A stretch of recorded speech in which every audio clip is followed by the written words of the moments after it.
think you didn't have to say anything. Yeah, you know? no, yeah. Van, you, just Rico, like Yeah. the you know guys are all so intertwined and connected that was it. You know? That was it. You know, the crazy part is that until the story's told, right? Nobody knows. Yeah, nobody right? know. Yeah.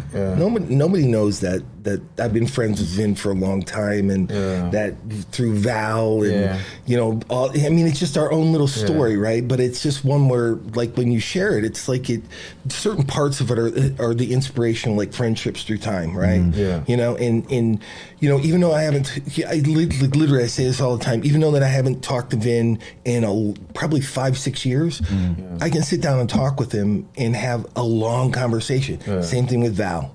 Same thing with John, because there's that connectivity, right? Quantum field. Yeah, for sure, yeah. Where it's just like it just is what it is, you know. And Rico, same thing, you know. Rico, timeless. Yeah, it just, you pick up the phone and it's like I can literally stay on the phone with Rico for 2 hours. You know, and it's just life. You know, you guys talking about old Abu Dhabi stories and stuff over breakfast. God. Right? Oh yeah, tell them that story. God.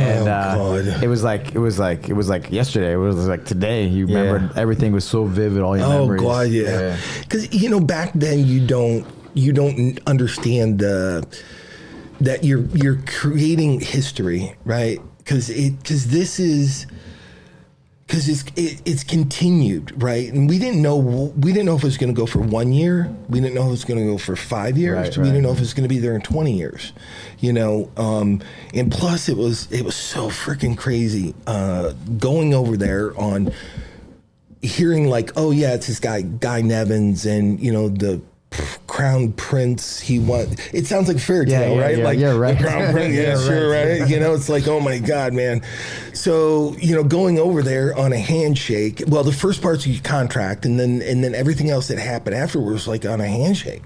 And it was this craziness of like, you know, no, I need you to compete for another, you know, round, and it's like, I'm willing to pay you $25,000.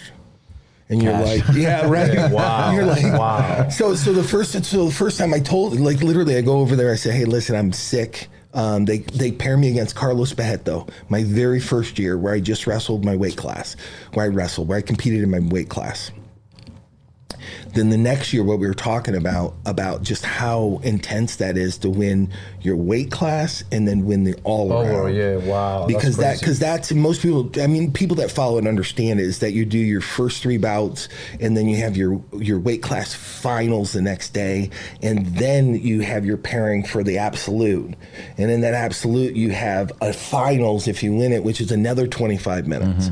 So you have your 15 minutes, 15 minutes, 15 minutes, 25, and you've already gone a 25. I remember reading in the magazines because I was living in Brazil at the time, and I think you didn't give up. Like, you gave up 0 points. 0 points. 0 yeah. points. Wow. Yeah. Yeah. So And you fought Rico I remember those too, things.